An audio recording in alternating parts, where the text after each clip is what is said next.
Good day everyone. My name is Marvie Joy E Fernandez and I am going to explain to you about what is Microsoft Excel and what does it do. Before we start in our discussion, I will show you or introduce to you my co-members. First is Mr. Marvie N. Ramos, who will going to show you or explain to you how to start when it comes in using a Microsoft Excel. Next is Miss Rawda M. Aldani, will explain to you or give to you some examples when it comes in calculating things.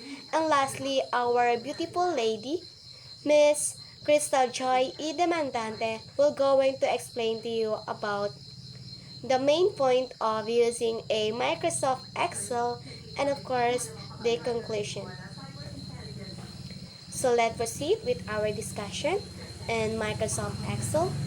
So Microsoft Excel is like a powerful and versatile spreadsheet program developed by Microsoft, forming a core part of Microsoft Office Suite.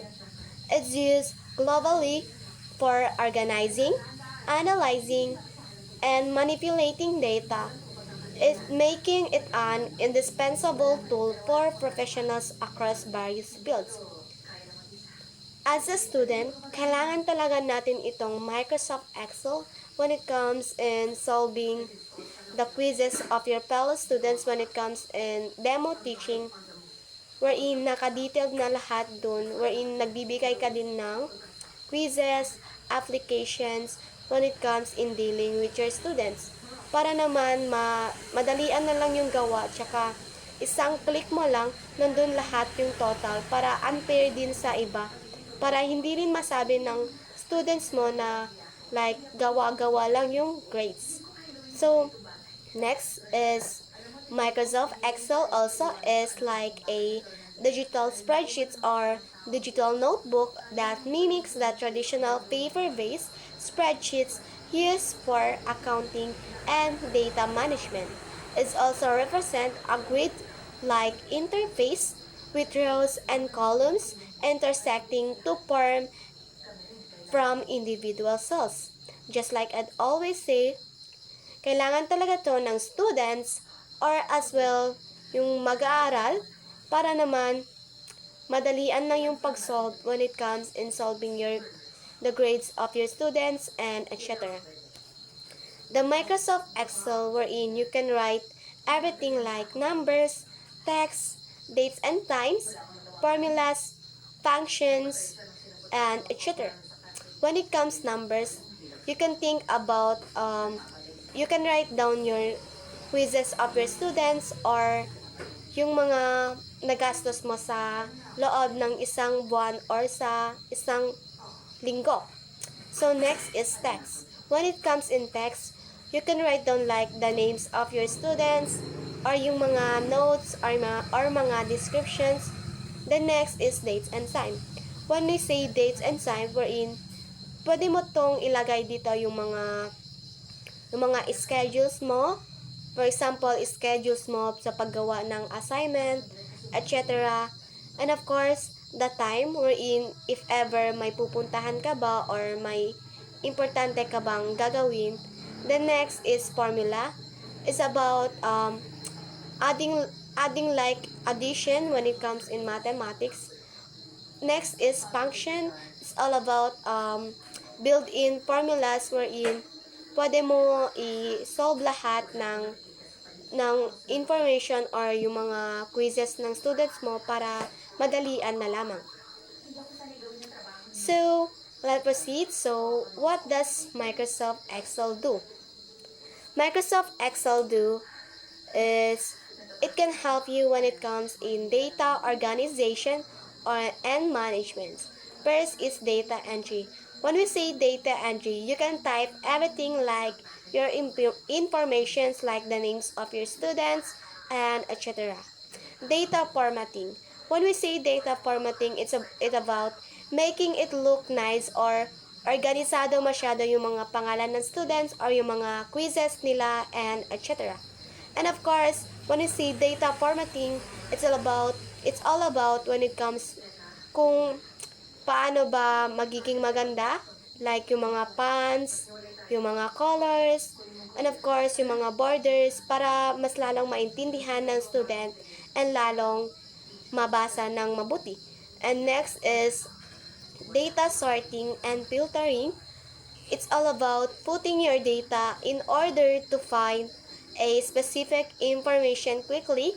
For example, yung mga when it comes in demo teaching as a teacher, syempre dapat organize wherein naka-write down lahat dun yung mga quizzes ng students para naman hindi masabi ng students na pataka-pataka or let us say na gawa-gawa lang yung students wherein hindi naman totoo para masabi nila na nagbe-base ka talaga sa performances nila. So next is the data validation wherein you can check your errors wherein yung mga information na nilalagay mo sa Microsoft Excel wherein na-identify niya kung ano yung tama at ano yung mga mali para naman to make sure that information is correct and of course consistent. The next is data consolidation. When we say data consolidation, it's all about combining your data wherein putting your data from different different places into one Excel file. So let's proceed. What does Microsoft Excel do? It also do about a calculation or an analysis. First is formulas wherein you can create your own math equations to calculate things. Next is when it comes in using functions. Using function you can build in formulas to do things like add, subtract, or find the average grades of your students.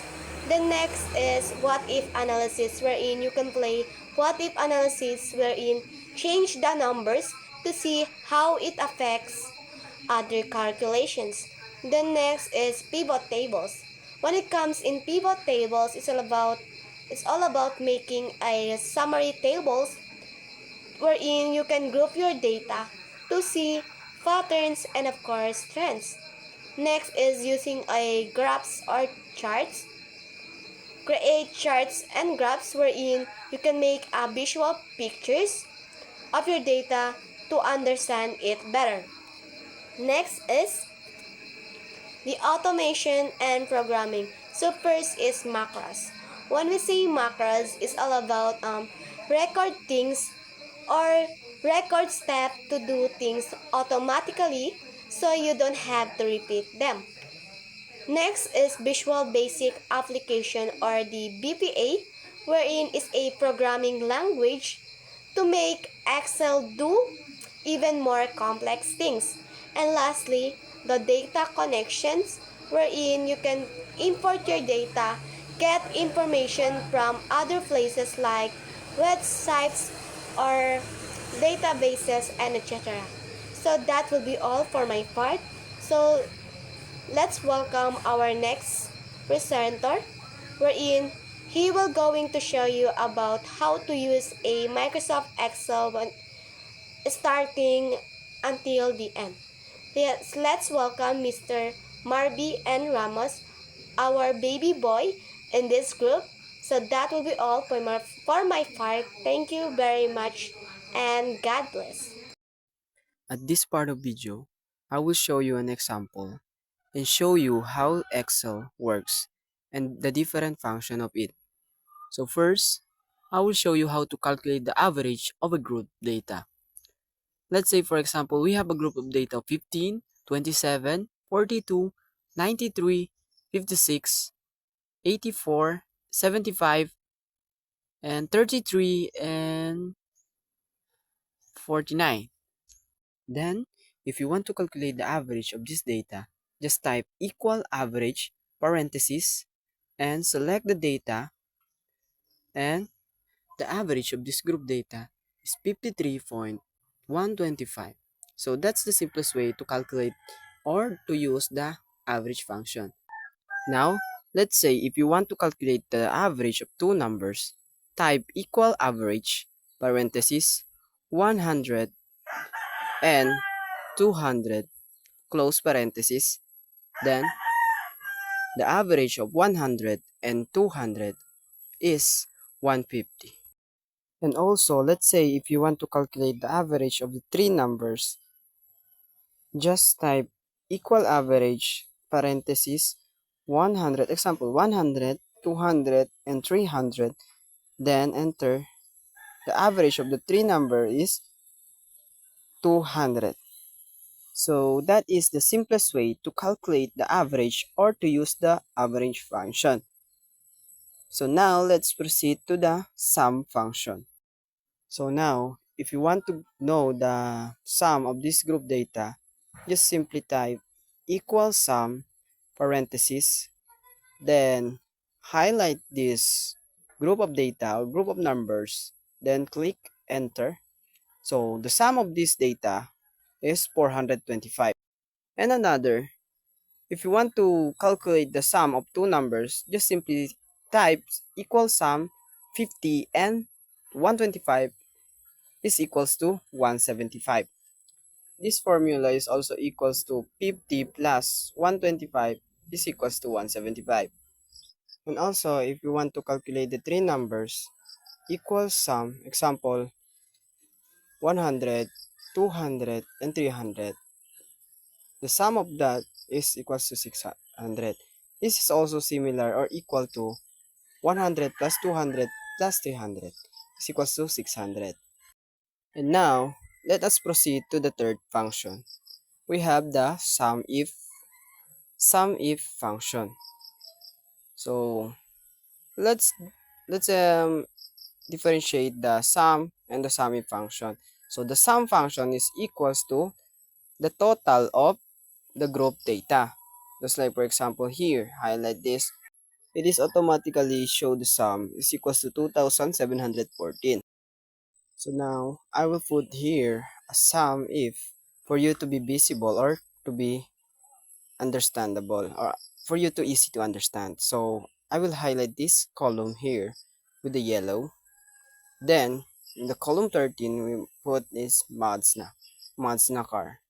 So if you want to calculate the sum if of these numbers or this particular, so the formula that we will use is equal sum if parenthesis, then highlight this column, then click enter, then also click the column 14 is equals to B14, then highlight the number of cars, so it's equals to C11, then enter.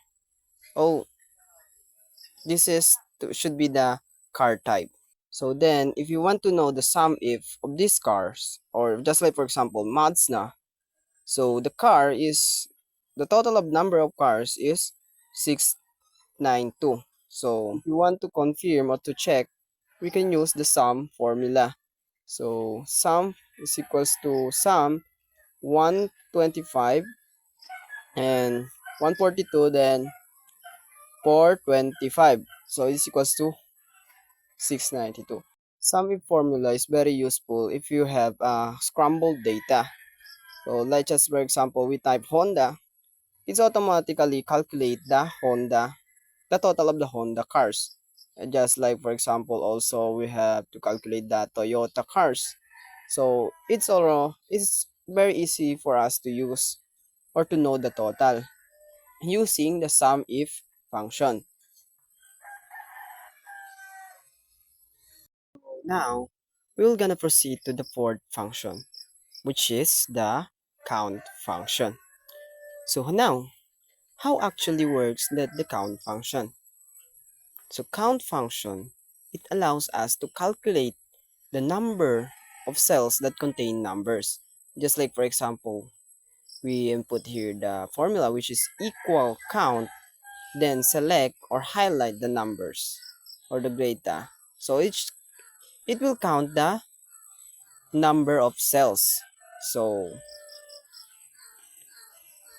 number of cell is equals to 10, And if you want to use this with a column of data which is not contained with numbers, this will give you a 0 answer.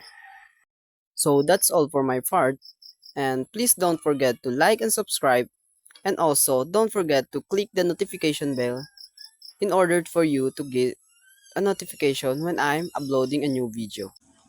Hi everyone, I'm Rawda Aldani. So in this video, I will explain step by step on how to use the Excel Microsoft. So first, go to Excel, then click plus sign so we can create Excel. Then click blank workbook, this one. And this is what we called workbook. And here in workbook, it has sheet 1. And you can make or add another sheet, just click the plus button. So in each sheet, we see the box. Each box has different cell addresses. It has a letters at the top and there is a numbers here on the left side. These letters and numbers are called the address, where a cell intersect. So, yun yung kanyang cell address. So, the boxes here are called cells. For example, this box is cell B2. So, we will create a workbook. So, you can see dito sa may FX, dito po tayo magta-type. Example, let's type here quiz. Then click enter or check. Then here, we will write sheet work.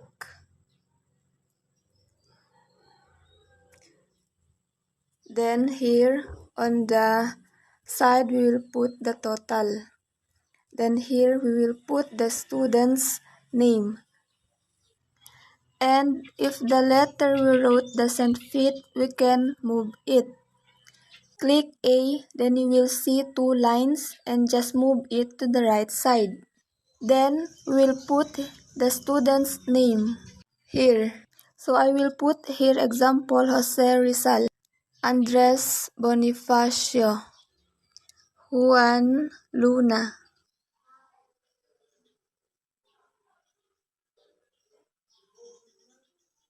And if we want to put borders, we just highlight it. How do we highlight it? You can see a circle. Just hold it and drag it to the area you want. Then there we will see triangle on the side. Click it and you will see borders. Fill color, font color, merge and center, and wrap text, etc.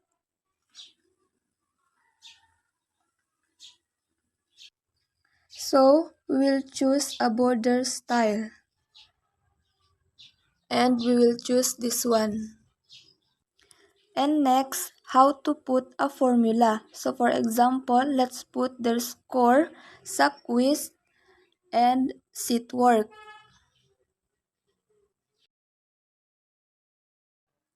So para malaman ang total score nila, just go here in FX.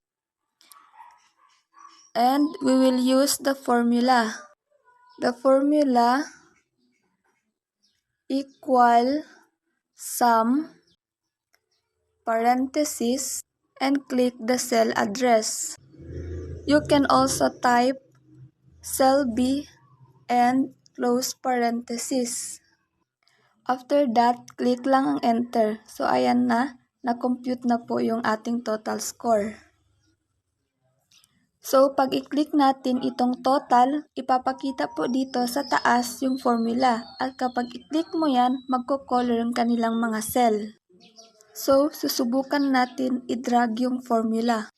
So ito po yung difference nila.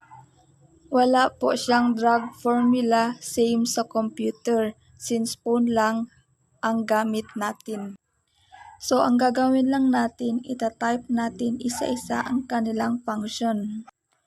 Equal sum, parenthesis, then click the cell, comma, then click the cell, parenthesis. Then enter.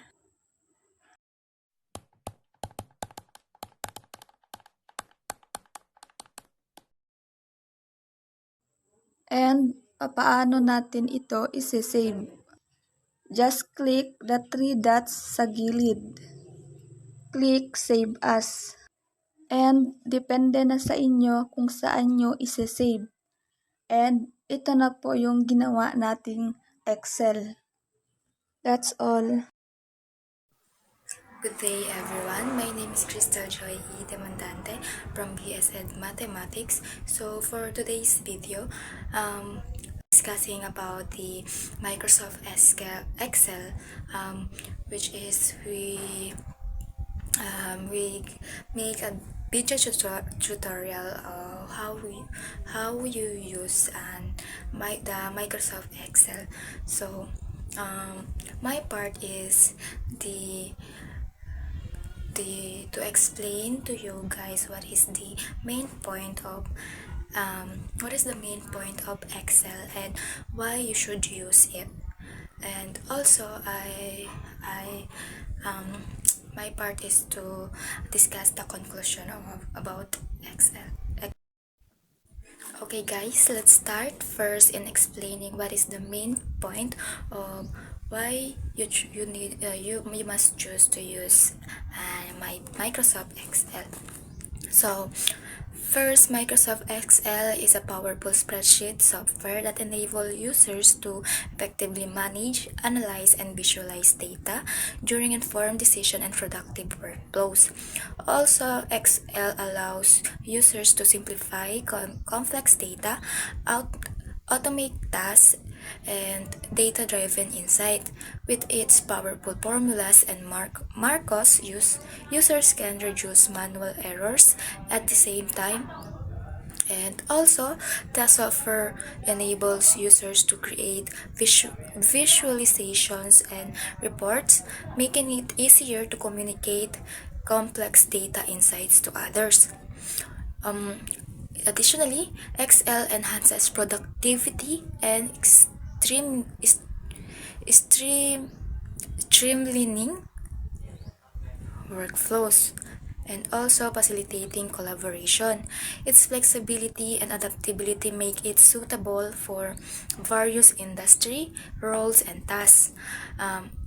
Lastly, Excel is a cost-effective solution, reducing errors and saving resources. So these are the things that this is the main point why you must choose to use Microsoft Excel for your work to lesson. Example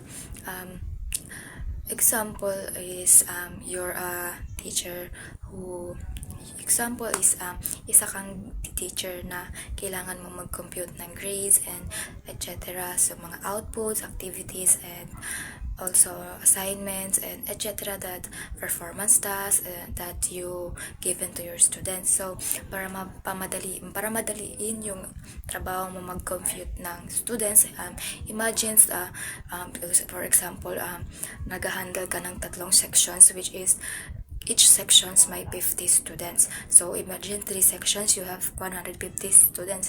So kung mag-compute ka in manual, matatagalan yun kasi individually 150 students.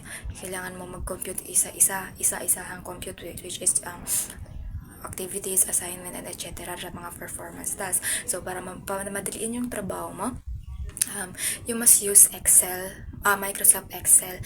You can easily put the scores right away. Okay. Tapos kusa na yung lalabas ang total average ng grades ng students mo, each students mo. Just put that, maglagay ka lang ng yung basis mo sa grading system. That's all for for the main point of Excel. So let's proceed to the conclusions. So, in conclusion, Microsoft Excel is an essential tool for anyone working with data. Its ability to simplify complex data, automate tasks, and provide data-driven insight make it an indispensable asset with its flexibility and adaptability and cost effectiveness. Also, Excel is the go-to software for individuals, business, and organizations seeking to conduce productivity and informed decisions making. So, what are you waiting for? Let's unlock the full potential on your data with Microsoft Excel. So, mag-download na po kayo ng Microsoft Excel if gusto nyong gusto nyong naging madali yung trabaho nyo, especially if you are a teacher. That's all for our video. Thank you for listening, and I hope you learned something about our video that we presented to you. Thank you and have a good day.